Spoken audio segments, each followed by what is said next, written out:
Amigos y amigas, esta es una semana muy particular por la coyuntura y varios temas que deben ser analizados.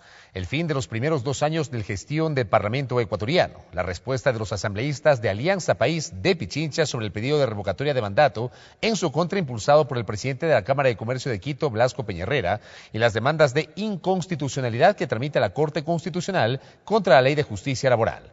Estos temas los abordaremos de inmediato. Fausto Cayambe, doctor en jurisprudencia, máster en economía con especialización en descentralización y desarrollo local, promotor de procesos de participación y desarrollo local, miembro de la Comisión de los Derechos de los Trabajadores.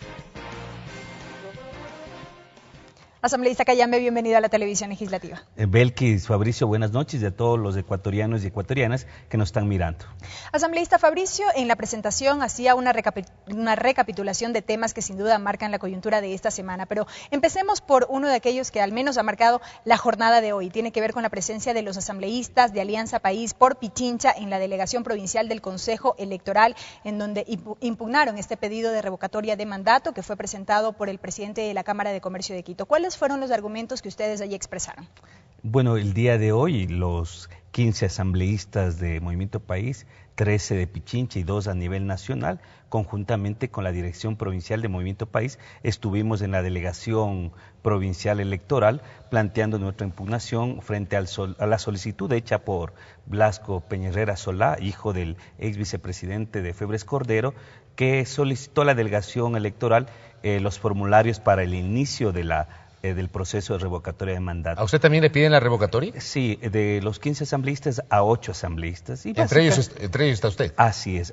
Estamos 8 asambleístas, nosotros pegados a la ley, pegados al mandato constitucional, pero sobre todo convencidos de lo que estamos haciendo. Presentamos en conjunto nuestra impugnación, básicamente centrado en 3 elementos. Primero es que el reglamento que administra, que regula la participación directa de los ecuatorianos y ecuatorianas, es decir, que regula el referéndum, consulta popular y revocatoria de mandato, establece que para estos casos tiene que hacer de manera individual a la autoridad en la que va a iniciar el proceso de revocatoria. El señor Peñarrera lo que hizo es poner a 8 asambleístas en una sola solicitud. Tenía que haber sido solicitudes por separado, individuales. Tenía que haber hecho una cada uno, 8 solicitudes de formularios para el Aunque digan lo mismo las solicitudes. Aunque digan lo mismo, tenía que haber hecho ese procedimiento. Un procedimiento básico, pero que está regulado en el reglamento vigente. Pero de la circunscripción donde un segundo elemento, el Código de la Democracia, como también este reglamento establece que usted puede ejercer el derecho a la revocatoria de mandato únicamente a las autoridades que usted eligió en su distrito, en su jurisdicción electoral. El señor pertenece al distrito 3. Quito, recordarán, en las elecciones Pichincha, en las elecciones del 2013, se conformó 4 distritos electorales. El distrito norte, el distrito sur, el distrito de parroquias rurales y el distrito de los cantones. Él vive en el Valle de Tumbaco, de lo que conocemos y de la certificación que hemos nosotros registrado, hemos solicitado. Él votó en el distrito 3. Por lo tanto, únicamente podía haber pedido los formularios para seguir la revocatoria de mandato a los asambleístas de esa jurisdicción, de ese distrito.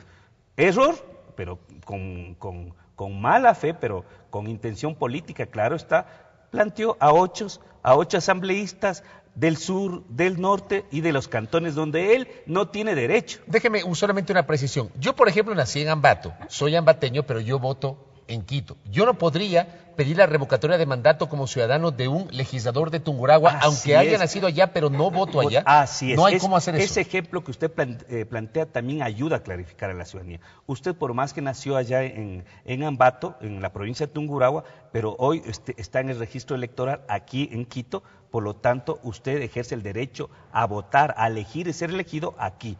Por lo tanto, no puede pedir la revocatoria de mandato a ningún legislador de Ambato y de la provincia de Tungurahua. Ese error cometió, de la información que tenemos, es que él sabía. Un abogado solo tiene que leer la norma y no necesita más, pero él tiene claramente las intenciones políticas que cada vez nosotros le estamos demostrando. Un segundo elemento para decirle a la ciudadanía, él está motivando esta solicitud de revocatoria de mandato, manifestando que el artículo 68 de la Ley de Justicia Laboral y Seguridad Social de las Amas de Casa es inconstitucional. Él ya mencionó, porque en la Constitución, según él, está el 40% para el Fondo de Pensiones Jubilares. Pero aquello no consta en la Constitución. Primero, en la Constitución no existe ningún porcentaje. Sino en la Ley de Seguridad Social que fue En reformada. la Ley de Seguridad Social había en el artículo 237 que le hemos modificado para que el Estado no únicamente garantice el 40%, sino hasta el 100%. En esa medida, él dice en su motivación que presenta esa solicitud de revocatoria porque, por un lado, es inconstitucional ese artículo y además plantea que ese porcentaje que establecía en el anterior artículo 237 de la Ley de Seguridad Social decía el 40%.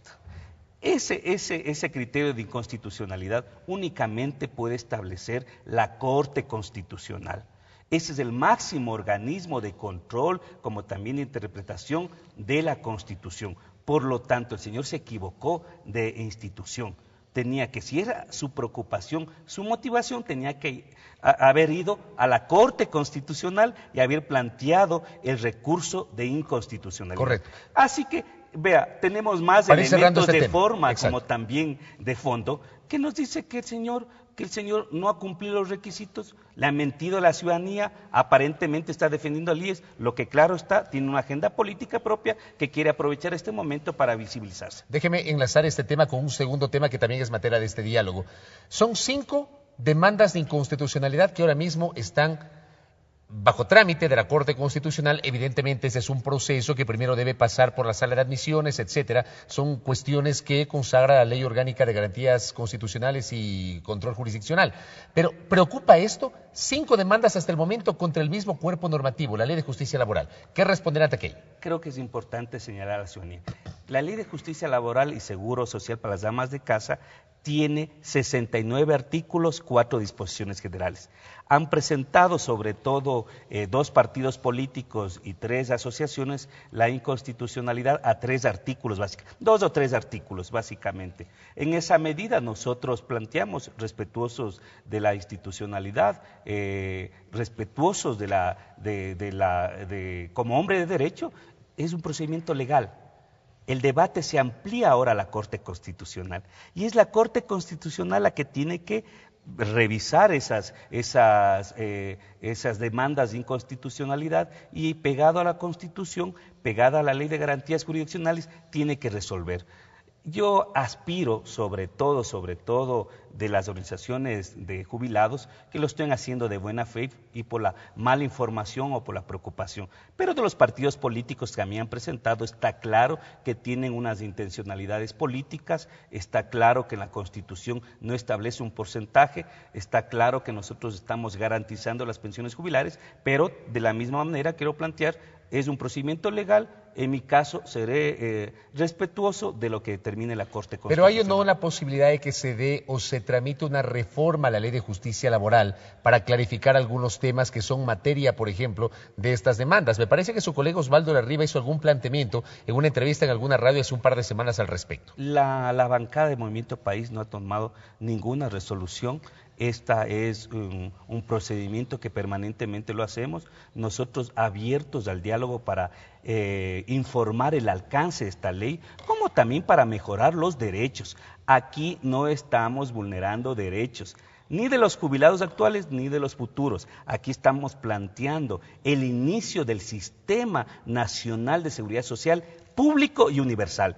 Es complejo hacer los cambios, sabemos lo delicado que es el tema de la seguridad social y cuando estamos planteando una fractura estructural. Miren, antes la seguridad social era un privilegio para quienes teníamos relación de dependencia, un trabajo cuando usted tenía empleador, patrón o recibía un mensual. Hoy estamos planteando la seguridad social para todos los ecuatorianos independientemente de su relación laboral. Ahí es el primer quiebre. Mucha gente no entiende porque por años, el IES tiene 45 años, siempre estaba ligado a la seguridad social al empleo. O sea, quienes teníamos el privilegio de tener un empleo con empleador en relación de dependencia, teníamos derecho a la seguridad social.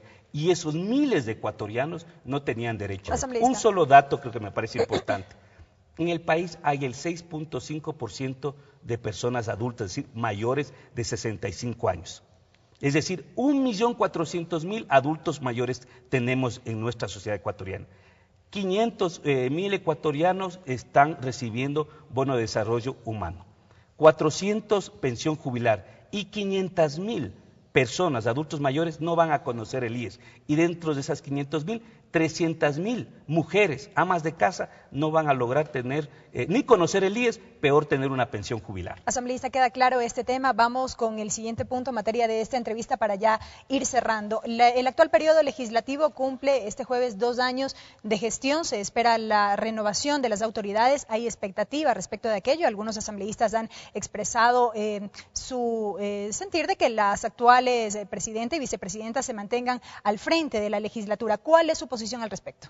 Bueno, el día de mañana vamos amparados en lo que termina nuestro estatuto orgánico, como militantes de Movimiento País, a tener una reunión la bancada con la Dirección Nacional de Movimiento País. Y con el presidente Correa van a desayunar. El presidente Correa, además de presidente de la República, es nuestro presidente del movimiento. Vamos nosotros a tener una reunión desde las 6 de la mañana y tomar las decisiones. Desde mi punto de vista, creo que es importante la continuidad de las 3 compañeras, no solo por el mensaje político de la participación de las mujeres en el ámbito político, sino creo que hay resultados claros, 34 leyes aprobadas. Tenemos una bancada en armonía, una bancada que siempre ha priorizado los consensos. Miren, de acuerdo a las últimas encuestas, el promedio, el estándar internacional de confianza institucional es en Europa 31%, en el mundo es 33%, nosotros estamos sobre el estándar internacional, el 33% de confianza institucional.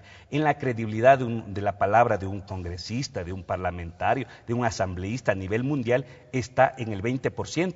Nosotros estamos sobre el 20%. Así que creo que hay resultados cuantitativos y cualitativos que nos permite decir vamos a una continuidad de las 3 compañeras. Creo que mañana vamos a hacer una evaluación objetiva de los compañeros miembros del CAL, como también de los presidentes y vicepresidentes de la comisión, y vamos a tomar una decisión en el marco de nuestra agenda legislativa para estos 2 años, en el marco del proyecto político, pero sobre todo pensando en el fortalecimiento de esta función del Estado. Gracias, asambleísta Cayambe, por su tiempo. A ustedes, muchas gracias. Fausto Cayambe, quien es asambleísta de Alianza País por Pichincha y además integra el equipo de coordinadores de la bancada de País aquí en la legislatura, hablando sobre temas de coyuntura legislativa.